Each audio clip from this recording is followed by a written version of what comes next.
Hey everyone, I'm Will. And I'm Caleb. Welcome to the Retrek Review Podcast, a podcast where we talk about every single episode of Star Trek chronologically. But here's the best part. Caleb hasn't seen a single episode. What is Star Trek?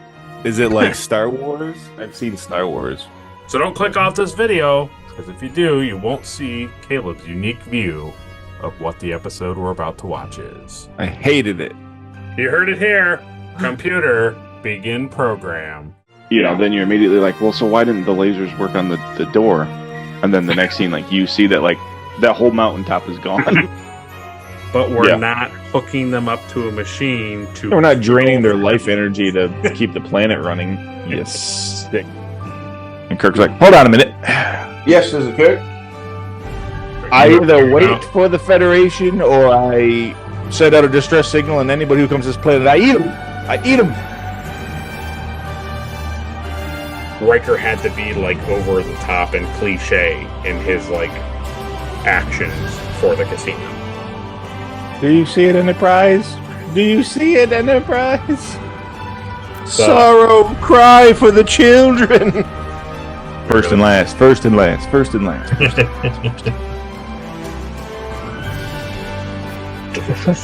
Delicious.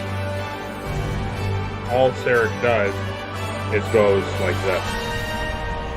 And Yeah, he knocks his hands away. And then the Teller is like, ah!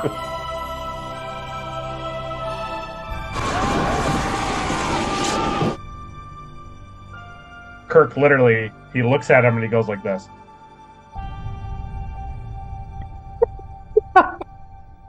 Program complete. Enter when ready.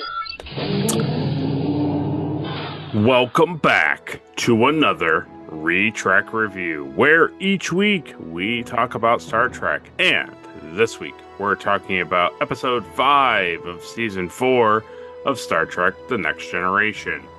And that episode is entitled Remember Me. It originally aired October 22nd, 1990. It was written by Lee Sheldon, a first-time writer for the series, a pretty famous writer overall. He wrote some episodes of Charlie's Angels, Quincy M.E., and also he moved on to writing for video games. And just last year, in September, he was the narrative designer for Agatha Christie, Death on the Nile. So that's pretty cool. It was directed by Cliff Bole, a director we've heard many a times. He's previously directed the episodes Lonely Among Us, Hide and Q, Conspiracy, The Royale, The Emissary, The Ensigns of Command, The Hunted, A Matter of Perspective, Hollow Pursuits, The Best of Both Worlds, and The Best of Both Worlds Part 2. The synopsis for Remember Me is: following an anomaly in a warp bubble experiment, Dr. Crusher finds that crew members are beginning to disappear, while she is the only one who seems to notice. So that is the intro to our episode. But before we move on to comments and supporters of the podcast, let's go over to Caleb and ask Caleb, what does he think of the episode? Well, I think that this episode is fantastic. This is a great episode. This is like the Star Trek stuff that I enjoy that I feel like we don't always get. We don't always get. No, we haven't been getting these kind of episodes for quite a long time. This is like classic, like pivotal Star Trek episodes. You know, something's going wrong on the ship and somebody's trying to figure it out. Yeah, it's good. It's cool to have like an episode where like Beverly stands out. Yes, finally, right? Yeah, so I enjoyed that. I didn't really see where it was going, and yeah, I enjoyed it for watching it for the first time. I was happy about the storyline. I thought it was good. Yeah. So I'm gonna give it 3 Akutas. It was fast and expensive, and that's how I enjoyed it for watching it for the first time. I was happy about the storyline. I thought it was good. Well, that's good. Yeah, I mean, I would assume the fandom also feels the same way. It's one of my favorite episodes from season 4. This is the kind of stuff that season 4 goes on to do really well. And this is honestly, like, they're going to have their ups and downs, but honestly, like, this is the kind of stuff that, like, starts to define really what Star Trek The Next Generation really is. Mm-hmm. We get a lot more of these standalone mystery, like, you figure it out with the person kind of episodes as we go along. They just do a lot better job. They do a lot better job with character development, interesting stories, and, like, not revealing the answer of what's going on, like, too soon. Yeah. And No, they let it build. Yeah, and it's funny because, you know, all those, like, when you're in Walmart and stuff, there's all those, like, video games over on the PC side of things, and it's always, like, the point and click. You're, like, in a room, and it's like, okay, find out how to get out of this room. Like the Agatha Christie games. It's so funny that this Lee Sheldon guy, like, went on to write for those type of games. And it kind of makes sense because that's very much what the episode is. It's a very much of a, like, you're in this room and you're Beverly and you're trying to, like, figure out, like, what's going on. And then lo and behold, it's not you, it's the world around you. Yeah. Well, very good. That'll be fun to get into. So, before we get into that review, let's first, right off the bat, and then go over here and just, and we'll thank Ed Markstar and Captain Alimar for their Patreon support. We appreciate those fellows being patrons of the podcast, helping us look good and remembering us all the time. We appreciate them. And as a patron of the podcast, they have the privilege of having their comments read during the podcast. And so Ed Markstar gives us a small review on the episode of Suddenly Human. He says, "Can you believe it? Here's an episode of TNG where a young man is mentally/emotionally scrambled on board the Enterprise, but in the end is returned to the only parent he knows. We've messed your son up, so now you can have him back. Good luck." Yeah. Yeah. Unnecessary story elements were introduced, revealing poor judgment when planning this episode. Amazing how I had no issues with Suddenly Human in 1990. But upon reflection, there are so many bad choices that went into this episode. And that's generally how I felt too. I remember we talked about it. I remember the episode when we went to go watch it. I was like, oh yeah, this is the one with the kid, and he's a human, but he's a part of the Tellurian thing. Like, yeah, it's fine. Then I watched it, and I was like, oh, there's a lot of weird stuff that happens in this episode. He concludes with, "Suddenly Human earns 1 Akuta from me." And he says, "My popcorn award," here we go, "goes to Sherman Howard as Endar. Just like a dad, willing to fight to get his son back." So that's an easy thing to do right here and right now. We can put it to Caleb and see who gets the official popcorn award for being the best actor of Suddenly Human. I think the guy that played the kid was pretty good. Yeah, Chad Allen. Yeah, I remember you remarking towards the end of our review that, like, you really enjoyed the kid and, like, how the kid and Picard, like, acted with each other. Yeah. No, it's a great choice. Chad Allen is a great choice. You have to be a good actor to be able to hold all that stuff, like, down and keep it straight and make it believable. Yeah, and he had to show a different range of, emotion and. That's right. Well, very good, Chad Allen. It is. Well, we thank Ed Markstar for that review. We appreciate him taking this time to let us know what he thought of Suddenly Human. We agree with him very much. And yeah, we look forward to all of your other reviews out there. Don't be afraid. Don't be shy. Go ahead and write down what you think. And also on the YouTube end of things, we had a new subscriber just about a week ago from this recording, and that new subscriber is Welcome to Captured Moments. Nice. So thank you for subscribing, Captured Moments. We appreciate that. Hopefully you continue to find things that you like on the channel, and we thank all of you other subscribers out there for sticking with us and enjoying what we put together for you guys. But now, without any further ado, let's get straight into that review.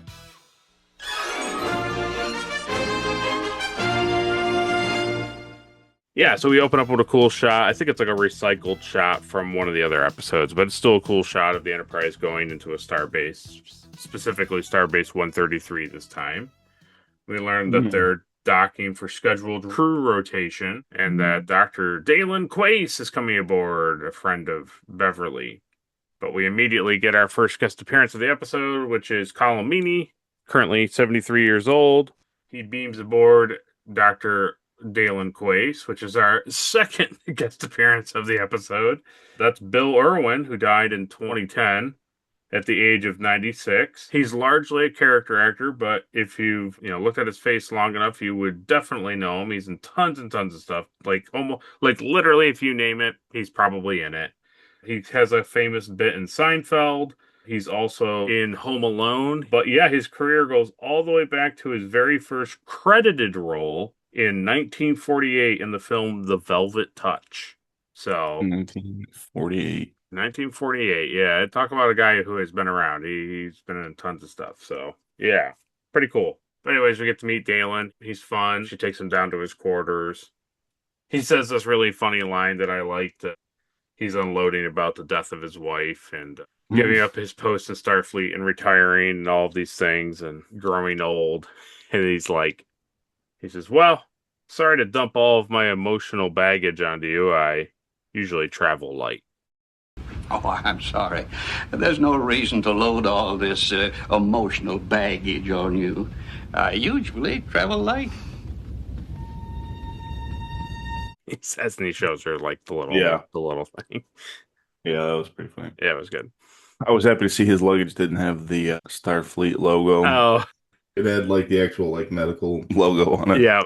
I mean, it's just like it's hard because it's you don't know what's going to happen, so there's not like a ton of stuff that really happens until they get into engineering, and we see Geordi being upset with Wesley that his engines aren't back online. And then Beverly walks in. She's like, oh, don't let me interrupt you. And he's like doing some sort of thing on the computer, which, up until this point, like it doesn't matter what he's doing at the computer. It could be literally anything. Yeah. And then there's a flash of light just kind of flicker on the screen. And when Wesley looks up to talk to his mother finally, like she's just not there. And you as the audience just assume like she just like moved on. Maybe you think something is weird. Like maybe you think, oh, something happened to Beverly. Maybe, but then they show her in the corridor walking to Dr. Quace's quarters for breakfast, and his room is completely empty and clearly unused. And when she asks the computers for his location, it's like there is no Dalen Quace aboard, and it's like okay. Yeah, I didn't pick up anything in that engineering scene. Oh, okay. It's a blink and you miss it little like flash on the screen when the bubble opens. Yeah.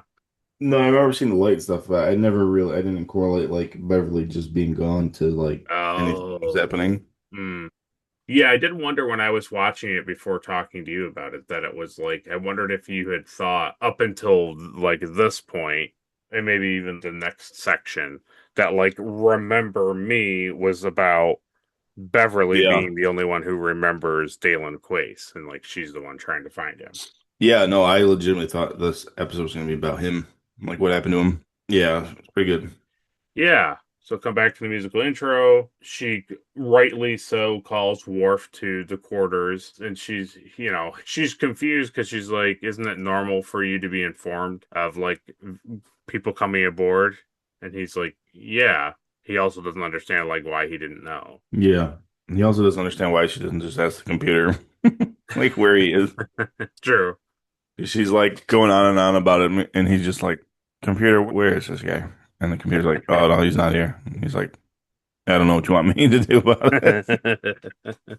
Yeah, it's pretty good. And it's like, well, if he's hurt or injured or anything, like, and he's like, sure, I'll put a search team for him in case he's been injured. He says, but why would his belongings be missing if he just like fell down somewhere? Yeah, because he can't carry his suitcase. Right. That's why. Nope, it's too heavy. So I don't really enjoy that the computers, once you're dead, have no idea that you're on board.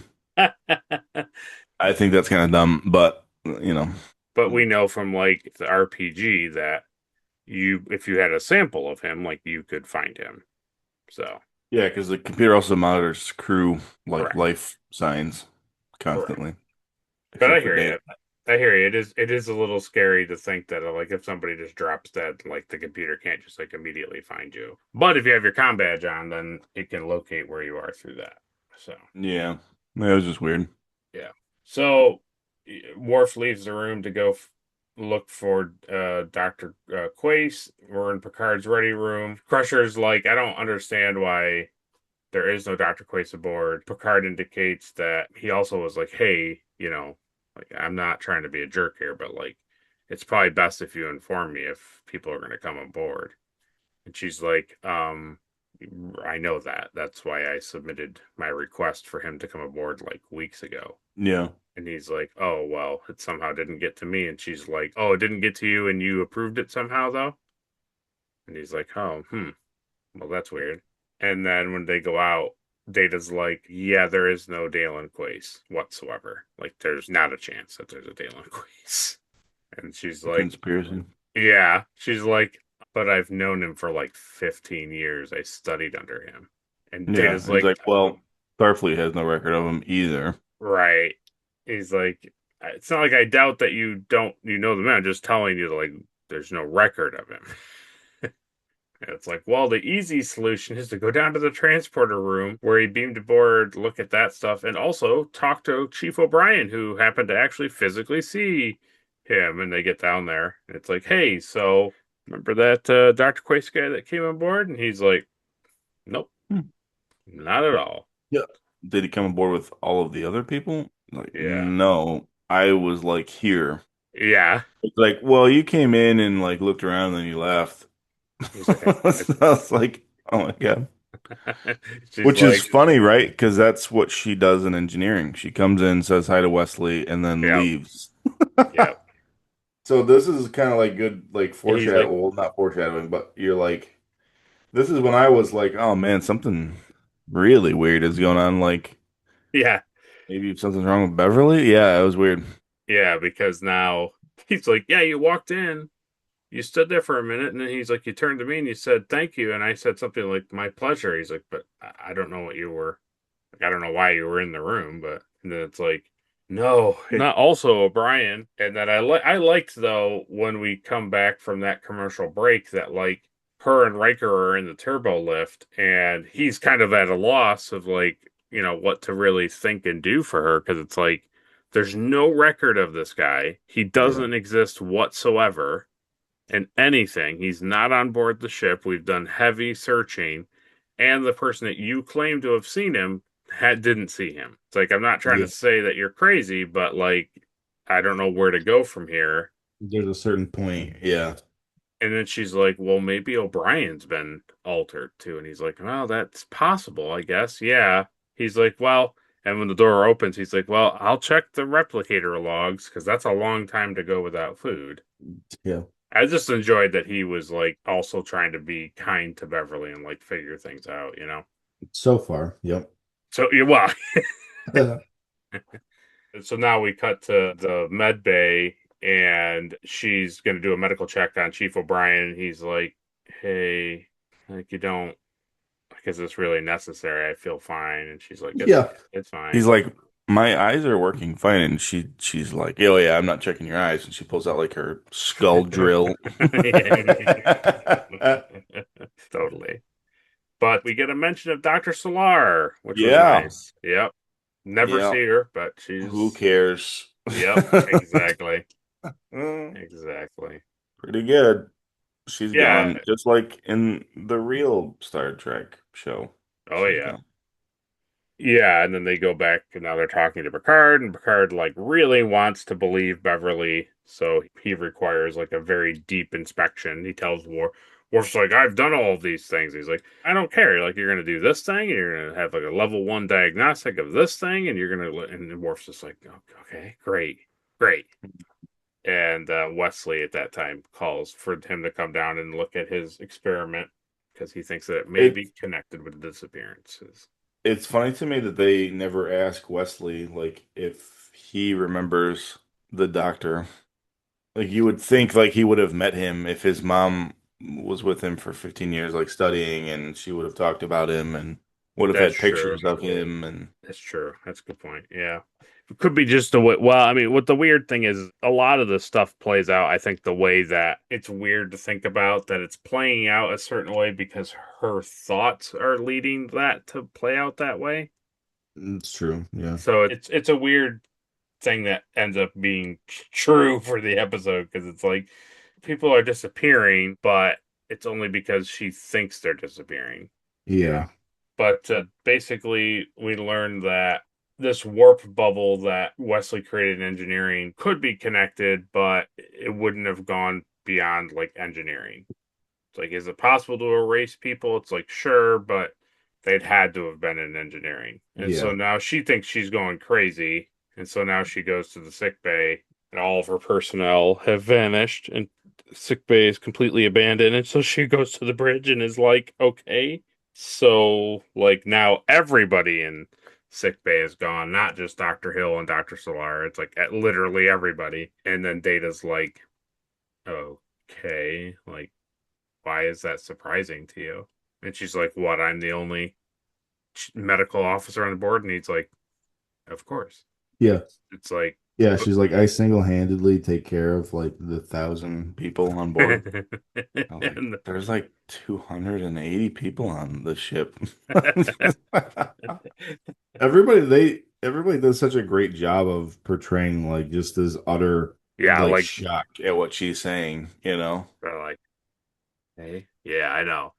Yeah, there's a lot of good back and forth where they're just like, oh, okay, Beverly, like, sure. Yeah. Next thing you know, she's gonna See some sort of monkey creature on the wing, you know? right, right, like, sure, sure. And then she's like, let's get you back to bed, Beverly. and that's when Picard takes her to the ready room, and he's like, hey, so maybe 800 crew members missing is not really a Enterprise problem. Maybe it's a Beverly problem. It's like, well, I guess I'll talk to Counselor Troy. And he's like, yeah, that's probably best. Yeah. No, that won't do any harm. She'll always do good stuff, you know? Yeah.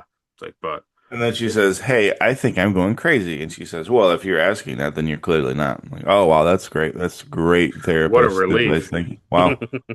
Ooh, glad I talked to you. Because, man, I was spiraling there for a minute. God. It's very much like the terrible joke from, I think, last week's episode where it's like, hey, my arm hurts when I lift it like that. It's like, yeah, well, don't lift it like that. Like, oh, okay. Problem solved. Lift it like this. Yeah, exactly. Yeah. So, but they'll keep heading to Starbase 133 because there's a chance that she may not be crazy. I do like that Picard does still trust her. Has always trusted her. It's the thing that we've talked about many a times, specifically you more than me, is like, okay, something weird is happening on the Enterprise. Now, I know that, like, she's in some weird thought warp bubble thing. Like, I get that. But, like, lo and behold, us as the audience don't know that yet. And so it only makes sense that when something weird happens on the Enterprise, that, like, of course the crew wouldn't just immediately be like, that's crazy. It'd be like, no, we've gone through some like really insane things. Mm-hmm. So like, so let's give the benefit of the doubt to other folks. Yeah. You know, it would be, honestly, it'd be more shocking and more like disheartening if Picard and the crew were all just like, sure, Beverly, like, okay. It's like, no, you would follow her path of thinking until you had no other course. You'd be like, we literally have done everything that we possibly could think of, and there is no answer. It's like, I'm sorry, like, at this point, I have to say, I don't think Dalen Quace is a real person, and I think you need medical attention. Yeah. But, like, you're going to, up until that point, you're literally going to do everything that you possibly can, because it's like, well, yeah, because the Enterprise kind of experiences some weird stuff. Yeah, I like it. So with you obviously not knowing where it's going, when she gets back to the sick bay and is like attempting to work on something, all of a sudden like a series of violent flashes and strange noises happening, and it becomes like this intense vortex of light that ends up like pulling her coat in hair and everything. It's pulling objects from the room, and she begins to like fall over. What were your thoughts when you saw that? What were you thinking that's what's taking people? I did, yeah. I did, but I also thought it was weird that, like, if that was happening, people wouldn't just disappear in front of her Yeah, without her, like, noticing that. You know what I mean? Like, I thought right. that was kind of weird. Like it would be kind of like intense. Like she would hear that or like notice that happening. Yeah. I agree. But I did. I did assume that that's, like, what was happening to people. Yeah, and I think that they purposely write it that way so that like you think that somehow like she survived not getting sucked into it. So it's like, oh, okay, so Beverly isn't losing her mind, like something crazy is happening on the Enterprise, and somehow this vortex that's messing with the time continuum is like deleting people from existence. And it's like, and Yeah. Beverly survived falling into it. It's funny, too, because, like, she could have just ended it here. Yeah, true. Just been like, ah. Well, this is the halfway point, so go down to the comment section and open your intense light vortex to us and let us know who the Dalen Quace in your life is.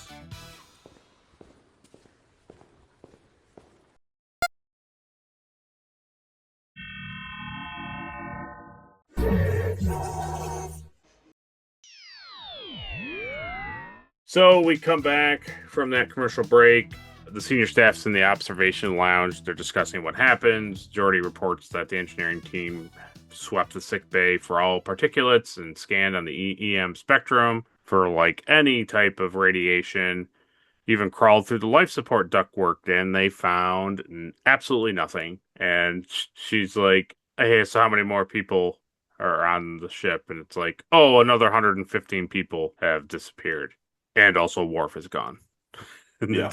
and everybody's like, Worf? Like, I'm sorry. Picard's like, oh, I'm sorry about that, Doctor. Like, who are you talking about? What was that name? Yeah. She's like, Worf. Klingon. Yeah. She's like, Worf, Chief of Security, the big guy who never smiles, the Klingon. Nope. They're like, wow, she's really lost it. She's really gone. And then, yeah, then we have that scene where Troy tries to comfort Beverly. Oh, yeah. But pressure continues on to engineering to basically see if her son has disappeared yet, and he hasn't. And then he asks if everything's all right. She's like, no, it's not all right. And that they may have very little time together. She wants like input on this warp bubble thing and like what can they actually do. And he's like, well, I've already talked to Kozinski via subspace, which that's cool. That's the weird, stupid guy mentioned, which was cool. But he can't figure out what's going on. And then he's like, well, we might be able to talk to the mysterious traveler guy that was with him, but he was injured last they saw him. Like he didn't seem too well. And it's like, all right, well, let's go find the guy together. Let's try to contact Tau Alpha C and see if we can have this guy help us. And she like rounds out of engineering, and then he's just gone. Wesley's gone. Gone. Yeah, no, that was kind of cool. When she runs in there to find him, I was like, yep, he's gone. And then he's like, oh, I'm over here, mother. And I'm like, okay, come, well, let's do this. And then I like that scene where she turns the corner and he's gone. I'm like, oh, that's pretty good. They like to like subvert your expectations of the episode, which is nice because you think like, oh, well, this is where it's going. And it's like, no, it's not. It's not going that way. Yeah. And then on top of it, the crazy thing is too, to like even, I think it's crazy, and I'm sure you did too, to even like bring back or talk about the Traveler at this point is like, yeah, it's such a like a throwaway thing to do, but it ends up being a pretty cool thing that ends up happening. Yeah, it was cool. It's of all the things to call back on, like that's pretty interesting that's what they chose. Yeah, I really enjoyed it. But anyway, so now Crusher is absolutely like terrified and horrified by everything, and she goes up to the bridge, and it's just Picard. Yeah, when she walked in and the room's empty, and then he like stands up and turns around, and you're like, oh wow, because like you don't really see him sitting there. No, and he stands up and he's like, "Doctor on deck." Yeah, and now she's like, cool, so you don't remember anybody, and he's like, I don't know what the hell you're talking about. Yeah, And she's It's so like, funny. Like I really enjoy the way that they do these like scenes. yeah. Like you think this is like perfectly normal, right? That like this entire ship is just you and I. And he's like, And he's like, yeah. "Wow, we've never really needed a crew before." I was just like, "Oh my God."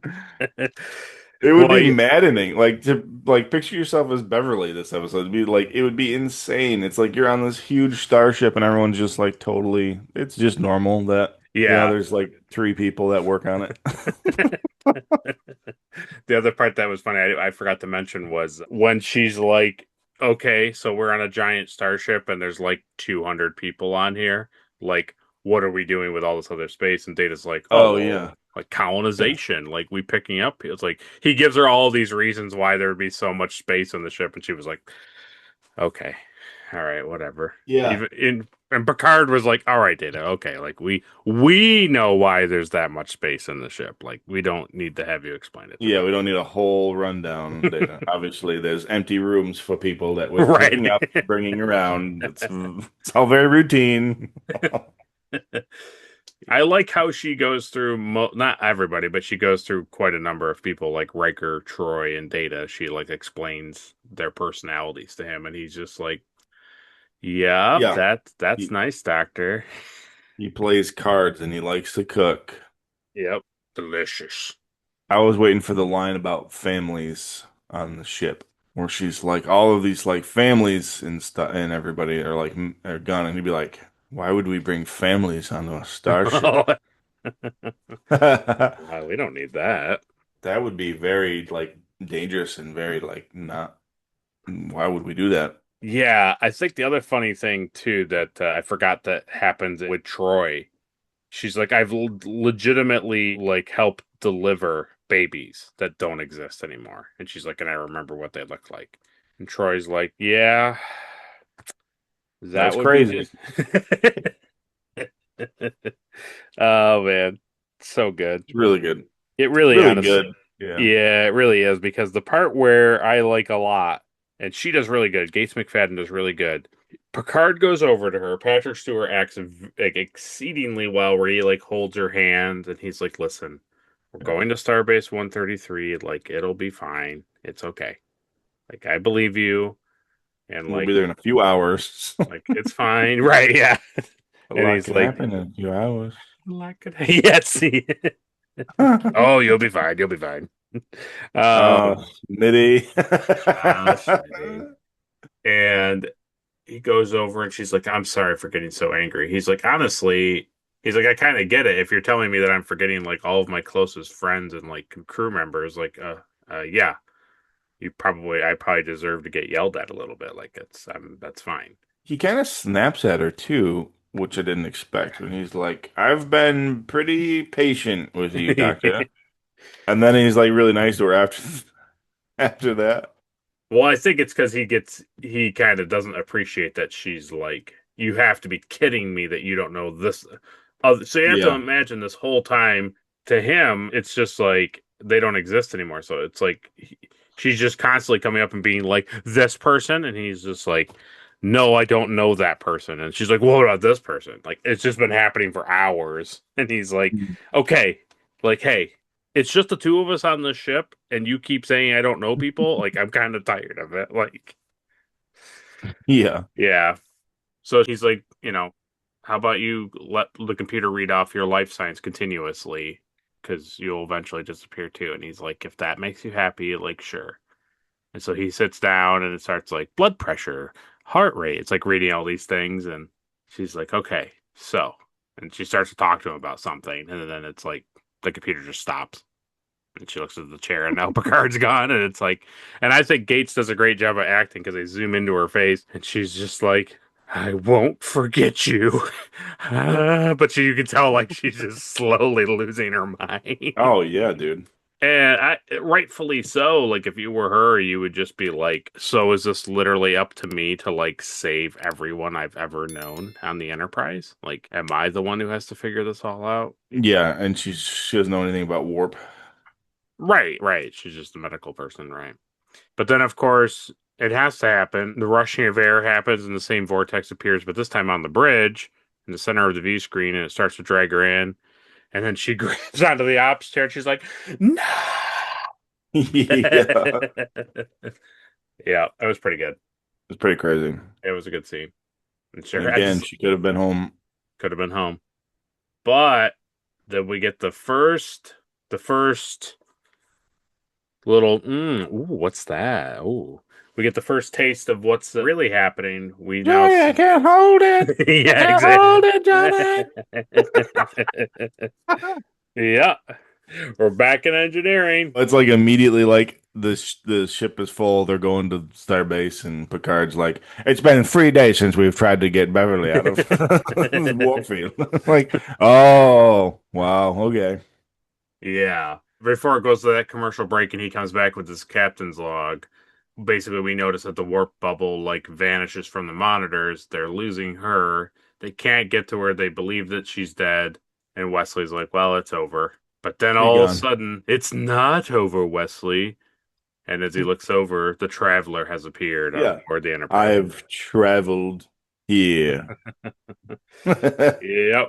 And that is our last guest appearance of the episode, and that is Eric Menyuk, who's been on the show before. He's currently 66 years old. Good to see him again. Yeah. So at that point, you must have had such a whiplash of like thoughts in your mind, because it's like to go from it's up to Beverly to figure out whatever the heck is going on and like what is actually going on to like, oh wait, no, she's probably in some sort of weird bubble thing, and then also the Travelers. Yeah, he's here. Yeah. Yeah, pretty crazy.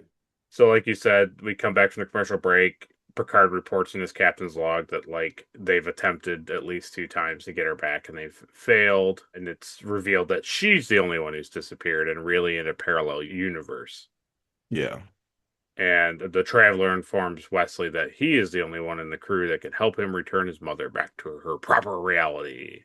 And the thing that really made me laugh was, I'm sure you enjoyed this as much as I did, which was Picard says to the Traveler, "Is she alive?" And the Traveler says, "Well, as long as she thinks she is alive, she is alive." And Riker says, "What the hell does that mean?" I think it makes a lot of sense actually, Riker. You know, yeah, like okay. Oh man, that was. Really it's not like the will. It's like if she puts together, you know, over there that like she doesn't actually exist in this universe. Right. That basically means like she no longer exists. Right. So he suggests reopening another gateway. Like he suggests doing what they've been doing, just do it again. But this time we have to somehow encourage her to walk through herself. And it's like, if she doesn't walk through, like, it's kind of solely onto her to put it together. So that's when we hop back to the warp bubble Enterprise, where she's trying to like examine the situation like a medical diagnosis and proceeding from the symptoms to the cause. And so she starts to like use the computer to expose the absurdity of her situation. And she considers also trying to find the Traveler herself. But there's a part in here where she says something to the computer. I forget exactly what she says. And it's like, this is the 5th Enterprise to hold the name. And I was like, well, that's sad. No NX then. Because this is the 6th Enterprise to hold the name. Yeah. We know. We know. We know the truth. The only thing I'd like to say, and I'm sure all the fans like to say too, who are fans of Enterprise, I'd just say that like either Beverly forgot the NX class or the computer couldn't remember it because like history was starting to be erased at that point. Yeah. That's what we'll go with. Ask it about the Xindi invasion too. Yeah. Oh, totally. Yeah, so she goes back up to the bridge. She's like, well, where is he? He's from Tau Alpha C. Like, how long would it take to get there at 9.5? It's like 120 something days. And she's like, great, basically on her face. She's like, well, whatever. Like, what other choice do I have? Mark a course and go. And she's like, engage. And then doesn't seem like anything happens. And she's like, did you make a course correction, computer? And the computer's like, well, you have to tell me where you're going. She's like, Tau Alpha C. And she's like, the computer's like, there is no Tau Alpha C. Cool. Yeah. So Beverly does some really good like reasoning with the computer that I really enjoyed. Yeah, because then this is where she turns on the view screen and sees no stars. It's like a weird white, like blue and white Yeah. field, and she's like, "What is this thing?" And it's like, "Oh, that's the universe." And she's like, there's not a chance that that's the universe." It's like, here's a question that you shouldn't be able to answer, computer. What is the nature of the universe? It's like, well, the universe is a 705-meter wide in diameter thing, and it's like, okay, no, it isn't. Uh-huh. And that's when we cut back to normal Enterprise. It's returned to Starbase 133, where the warp bubble was originally created. So that allows them to like access, I guess, kind of like line the ship back up properly, where the like parallel the universe is like the axis point for that. And the Traveler wants Wesley to like see beyond all the numbers and the mathematics, and like, you can do it.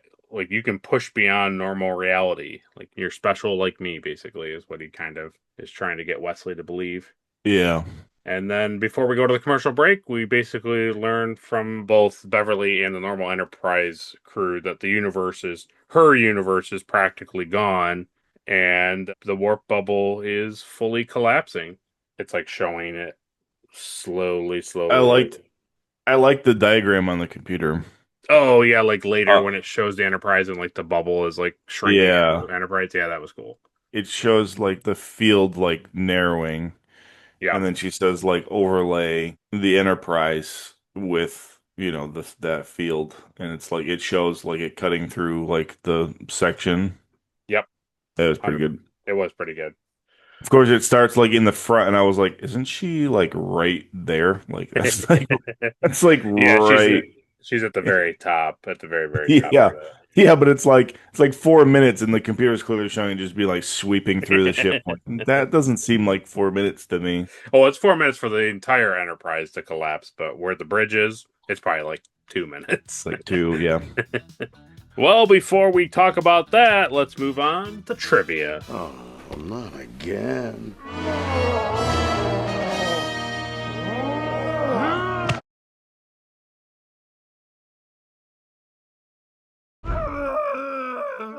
All right, now you're overacting.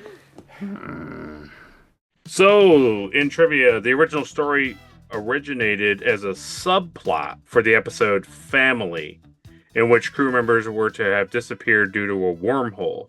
However, it was felt that there was not enough room for both plots, so the premise was developed as a separate episode. Remember, we talked about in Family that they were like, oh yeah, we'll do the Picard stuff, we'll do some other things here and there, but like the other B plot to the episode, Picard's dealing with him being assimilated, but the B plot will be everybody's disappearing from a wormhole on the Enterprise. Yeah, that's crazy. Like, no.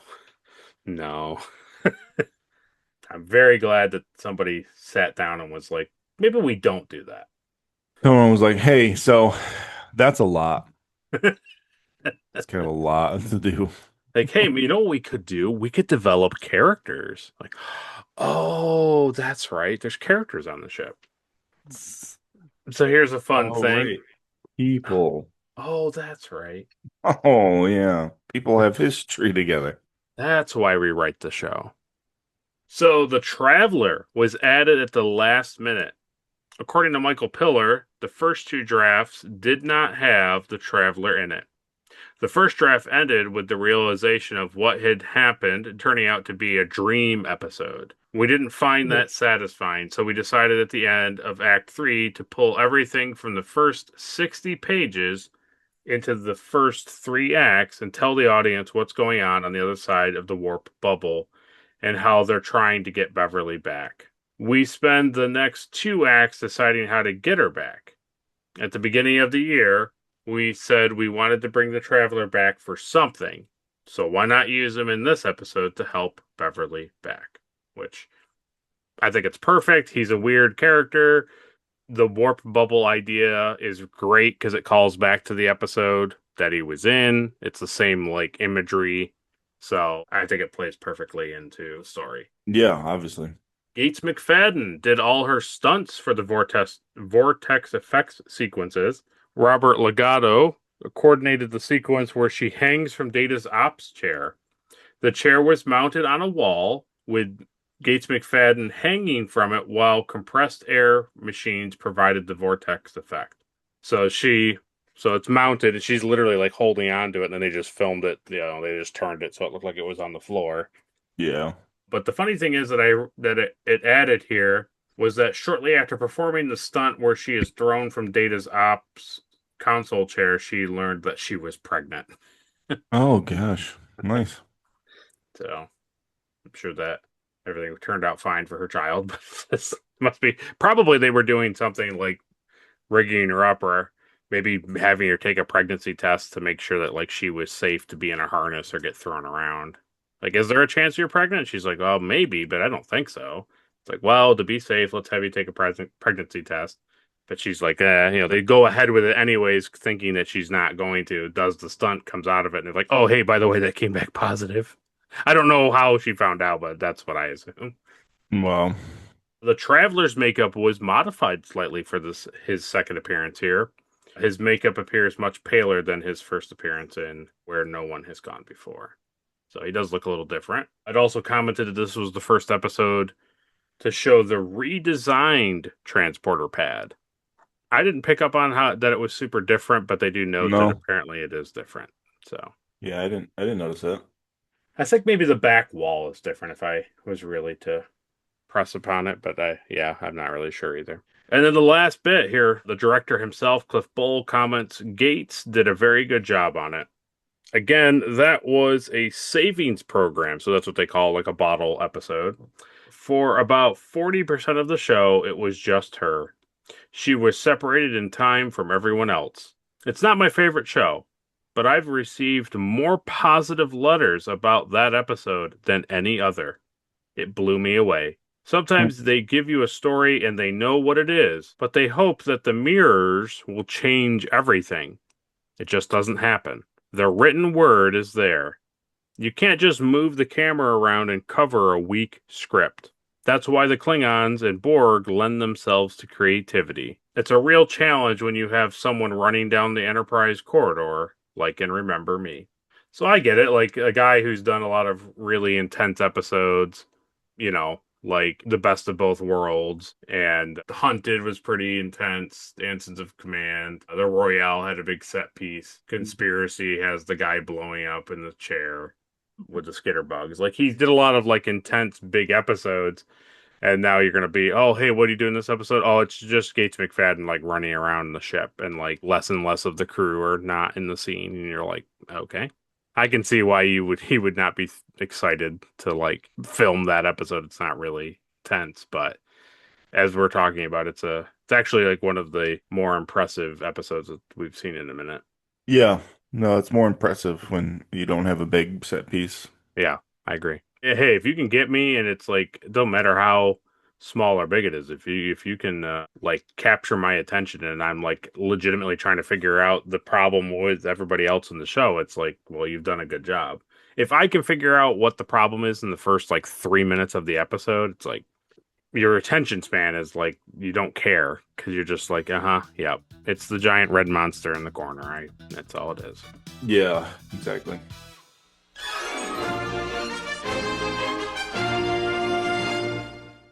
So we come back out of trivia. The Traveler and Wesley begin to work on creating a new gateway between their world and the warp bubble that's phasing out of reality. And like you said, she only has 4 minutes before the bubble collapses. But she figures out that she's in the bubble. And so she has that diagram, that visual diagram put up where it shows because the ship starts to rock, and she's like, why is this happening? What's happening? And it's like, and the computer's like, oh, it's some terrible design flaw with the ship. Like, it's not that the universe is collapsing. It's like, there's a problem with the ship. Like, some idiot designed it this way. Yeah, it was pretty good. And then I know your absolute favorite, there was a Wizard of Oz reference. That was good. Yeah. And then Dr. Crusher realizes that she's the one who's trapped inside Wesley's experiment, the warp bubble. And it begins to fully crush everything. We go back to the real reality. The Traveler is like phasing. He does his little like whatever that is. He's like giving him his body energy or something to open the vortex to her world. And she's like, oh, well, I like how she talks to the computer, and it's like, well, if there was a means to get a person trapped in a bubble, like what would it do? And it's like, well, it's way too theoretical to like tell you what that would be like. And she's like, sure, but like open up the door to theoretical possibilities. Like, what would that look like? And it's like, oh, it'd be like a terrible disrupting, like disruptance in the time continuum, and it would be very like intense. And she was like, oh, that's them trying to get me. And then it's like, where should I go to find this thing, Wesley? And she's like, oh, obviously engineering. So she goes down. And then as that's happening, surprisingly, Wesley also like does the weird phasing thing. Yeah. Which was pretty intense. Yeah. I know that was weird. You gotta close your eyes, Wesley, and feel the numbers. I'm being sucked into the warp bubble. He's like, yes, the power is mine. Another one. Yeah, exactly. This is what he does. He just shows up. And he's like, oh, I'm not helping Wesley at all. I'm just taking ones who have the power like Wesley. I'm just consuming them and becoming stronger. Yeah. So the only thing that was kind of, I get it's a great visual thing of Beverly making essentially a leap of faith, and then she jumps and then like basically falls out of the sky, out of the air, and like collapses on the ground in engineering. I get that that's a good visual thing, like for the TV show, but I was thinking all these other times she's been like, nah, like hanging on to walls and chairs to not get sucked into it, and then now this time she has to like run across the room and leap into it, and I was like, Yeah. so just funny. Oh, yeah, now she has to physically like propel herself through it. Yep. So she makes it back, minutes to spare. Wesley is exhausted. He collapses at the table. And then Beverly's like, the Traveler, you must have helped me. And he's like, no, your son. And then they mother and son embrace. And she's like, hey, Geordi, how many people are on board the Enterprise? And he's like, 1,014 people are on board. And she's like, oh, good. And he's like, is there something wrong with that number? No, they do say also including your friend, Dr. Quace. And it's like, is there something wrong with that number? And she's like, no. It's just as it should be. Yeah. Wah-na-na-na. Yeah. Good stuff. So Yeah, you pretty much put it together like when she put it together for the most part. Yeah. Well, no, I guess no, you kind of said yeah. When as soon as it goes back to like Geordi and Wesley Yeah. in engineering trying to fix it. Yeah, it's true. I can't hold it. Was she gonna tell Picard that she loves him? Oh, that's right. That's right. That does happen at the bridge. Yeah, I would assume so. This is like the second or third time that they've been like, hey, so I need to tell you something I've been meaning to tell you all of my life. Yeah. And then You it's killed like, my husband, but man, are you attractive? Exactly. That's the Star Trek way. Yeah, so pretty good. It's a fun episode.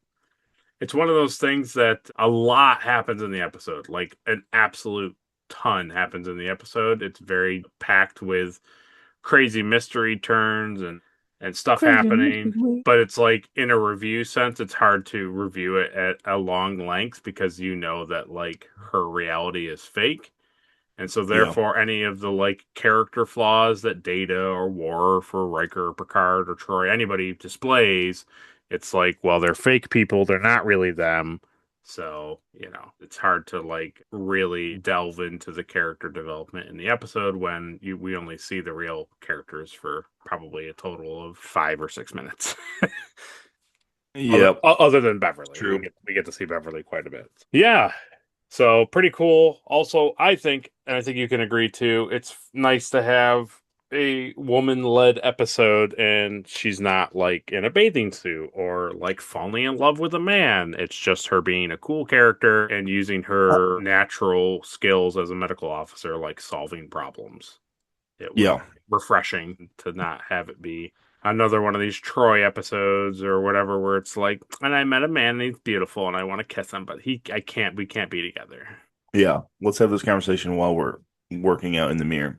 Exactly. Yeah. Well, that was our review of the episode. We appreciate you guys listening to us and sticking with us through this review. But before we conclude the episode, let's do the thing that everyone's been waiting for. Yeah. No, they're not gonna hold me down, 'cause I've got faith of the heart. So, Caleb, who gets the Erica Ortegas Award for being the most unlikable? I don't like the old guy. the only really true person in the episode. Yeah. Hate Dalen Quace. Yeah. Get lost. Hate his mustache. Hate his little medical case. Yep. He's Wow. a real piece of work, that guy. Wow. Of all of the characters in the episode, You hate Dalen Quace. Yeah, I don't like him. He comes on board immediately. He's talking about everything's so sad and I can't do anything. I got my little suitcase. You're on the Enterprise, dude. Pull it together. Wow. Jeez. It's a privilege to be on board, you loser. Oh, that's funny. That's so funny. Gotta tell you, I didn't think Dalen Quace was going to be on. I don't like his name. I don't really care for the cut of his jib. Okay. All right. It's like a Bill Irwin. Don't want to see him ever again. Yeah. So funny. Well, very good. Next is the Elizabeth Cutler Award for being the most forgettable character of the episode. I'm actually going to say Troy for that one. Yeah. Not like a she fan. says, to be fair, she is like, I'm going to go talk to Troy, doesn't talk to Troy. And then we just see Troy in the hallway and she's like, oh, well, and then that's it. Yeah, it's pretty bad. I don't disagree. Other than there's a couple shots where Crusher's saying some things and then Troy's just in the room like, ugh, jeez. Crazy. Yeah. Crazy. Yeah, it's good. Okay. Well, next is the Mugatu Award for the best alien of the episode. It's going to be the Traveler. Yes. Traveler. Like his little 3 fingers. A little sausage hands. But yeah, they're pretty great. Oh, Wesley, I'll help you. Oh, Wesley held my weird hands. I remember when we first saw him in the first episode, we were like, this guy's creepy. And then when I saw him in this episode, it's like, he's still creepy, but I don't find him as creepy. Yeah. Yeah, very good. Traveler's a great choice. Next is the Trip Tucker Award for the MVP of the episode. The MVP of the episode is Beverly. All day and all night, baby. Yeah, she does a really good job in this episode. Really good. Really enjoyable. Yeah. The thing, and this is the funny thing is, I've never really talked about it at any point. I've never really given it much thought until right now. Could you imagine Pulaski being in this situation? And Pulaski would have jumped through the first level. She'd be like, well, I guess this is how I'll end it. Yeah, they would rate her as like too smart. She'd be like, oh, I know what this is. Oh, she jumped through. This is one of Wesley's apps.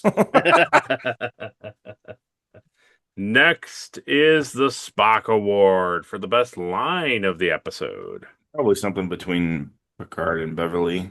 You kind of like the one where she says, it's all perfectly logical to you, isn't it? The two of us roaming about the galaxy in the flagship of the Federation. No crew at all. And he says, we've never needed a crew before. Yeah, I do like that. That's pretty good. All right, we'll keep it. It's also funny when they cut back to Patrick Stewart and he's just like, sure. Like, yeah, I'm really stretching it here, Beverly, but whatever you say. Yeah. Well, next is the Shran Award for the best action sequence. I'll have to give it to when Beverly has to hold on to Data's chair. Oh, yeah. That's a very memorable shot of her just like gripping on for dear life. No. Very 80s. Yeah, that's true. I know what you mean. Yeah. Next is the NX-01 Award for some sweet ship stuff. It's going to be the medical suitcase. Oh, really? Wow, I didn't think Yeah, that's my thing. I like suitcases and stuff. That's why. That's funny. I thought for sure it was going to be the diagram of the Enterprise collapsing in the bubble, but yeah. But I would be wrong. I would be wrong because it's the little suitcase, briefcase thing with him. Yeah, okay. Yeah, and just trying to figure out what he's got in it, you know? Obviously, a change of clothes and some hypo sprays. It looks like all that would hold is like... like a tricorder and some socks, yeah. Well, I travel very light. Just an apple and a pair of underwear. Yeah, it's good. Yeah.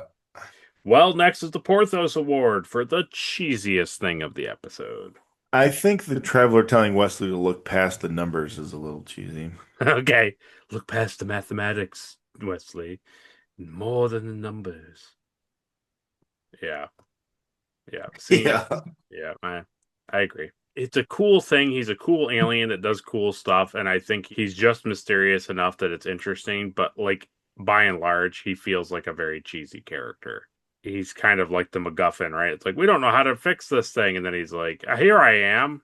No, it's not. The MacGuffin is like the thing. He's like the Deus Machina, like the thing that like just comes in and fixes all of the problems. Yeah, that's more accurate. Yeah. All right. Well, next and lastly is the Star Trek Enterprise Award for the best scene of the episode. I like the ending. She comes back through and she's like happy to see everybody. Yeah, I think it's fun that I think it does a really, really good job overall. The episode, it's fun and it doesn't really wrap everything up on a bow. It's just like she comes through the vortex and then it's just like, yep, she's fine, and like now the rest of the mission can go on. We don't need. I was ever so slightly disappointed that we didn't see Bill Irwin one more time. Dalen Quace. I know you don't like him, but I just wish that they had one more scene. But it's kind of funny to be like, my friend's aboard the Enterprise, and then we don't ever see him like ever again. Yeah. That's all right. Well, very good. That is what Caleb thought of the episode. That's what his award ceremony was all about. He loves doing it. He can't wait to do next week's one too. But now it's your turn to go down to the comment section and let us know what you thought of the episode. Please give us your review and let us know what you thought about the episode yourself. Did you like it? Did you love it? Did you want more of it? Or did you wish that this episode didn't remember Beverly? Let us know down below. Next time on Star Trek: The Next Generation. Next week's episode is episode 6 of season 4 of Star Trek: The Next Generation, and that episode is entitled Legacy. Yeah, all the TOS people come back. All the TOS people are coming back. Well, no. I can't wait for the Legacy characters to come back. So that's what we have to look forward to next week. We'll get into that. Legacy. We'll see what Caleb thinks about that one. Will it get 3 Akutas? I don't know. But we appreciate you guys sticking around. And if you enjoyed our review of this episode, please go down and like this video. If you disliked our review of this episode, then go down and dislike the review of this episode, the video. Share it with all your friends and family and Trek enthusiasts. Subscribe so you don't miss a review, and ring that bell so you can catch a review as soon as it hits the channel. And then, once this review is over, you can always head on over to Caleb's channel. What's up, everybody? Welcome to the Plastic Underground, my shop in the basement. I try to put a video out every week. I make cool stuff. Sometimes I make stuff out of foam. Sometimes I 3D print stuff. Sometimes I do weird stuff. You never know. You never know what you're in for. Here's an example. This is a BD1. I made this all out of foam. This is all EVA foam. He's really cool. He is life-size. This is my only life-size droid. But yeah, he's all foam. I have the templates for free, so you can make one yourself. And you can put it on the shelf and have it sit there and get dusty like I do. It's great. I love it. This is the Firestone from The Fifth Element, because fire is the fifth element. This was fun. This was EVA foam too. I painted this with a texture paint to make it look like a stone, but it's still foam, so it doesn't matter. You like Helldivers? I like Helldivers. Check this out. Yeah, this is all EVA foam. This is the 40K nuke code. This is fun. This hangs up on the wall. That's pretty cool. While we're talking about Helldivers, check out this helmet. This is a Helldiver's helmet. This is EVA foam as well. And I think I bought these templates, but it was a fun build. It's a cool helmet. It's got welding visor for the visor. That's pretty cool. I made that. If you like Dead Space, I like Dead Space. Check this out. Isaac Clarke's helmet. I think this is the final version, Mark IV, I think. And it's all copper, so I made it look weathered. You won't see that anywhere else. That's a Plastic Underground exclusive, buddy. It used to have lights. Now it doesn't. Let's go upstairs to my office, and we'll see what else is up there. You don't need glasses when you're an engineer in space. Son of a mother piece of God. Hey, do you like Ghostbusters and Gremlins, movies that came out in the same week? I do. That's why I made this Ghostbuster Gremlin.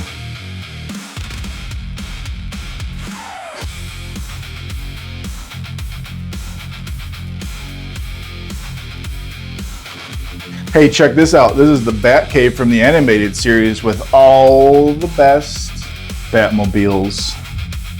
If you don't think so, fight me. These are the best ones. These are the 5 best ones. Cheetish Spider-Man? I didn't make that. Will bought that for me. Oh, hey, you caught me editing a video. You haven't seen this yet. Don't look at it.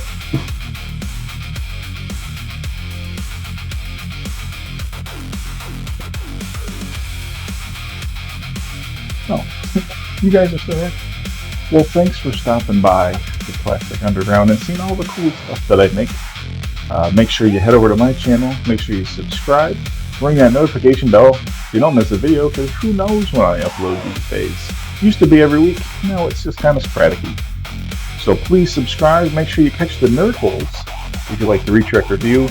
My channel also has the Nerd Hole videos where Will and I talk about other movies and Dragon Ball Z.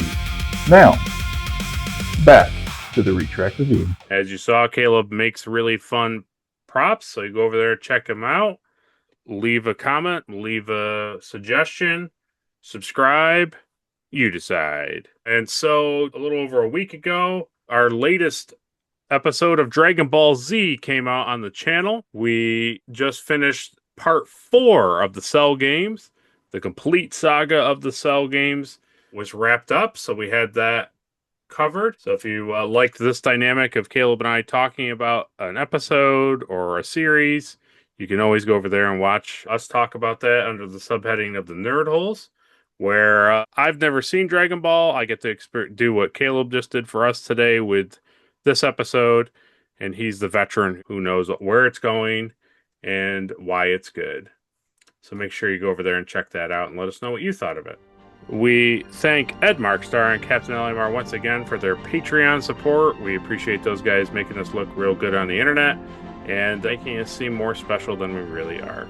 So until next week, when we're covering Legacy Episode 6, Computer, locate Caleb. Error.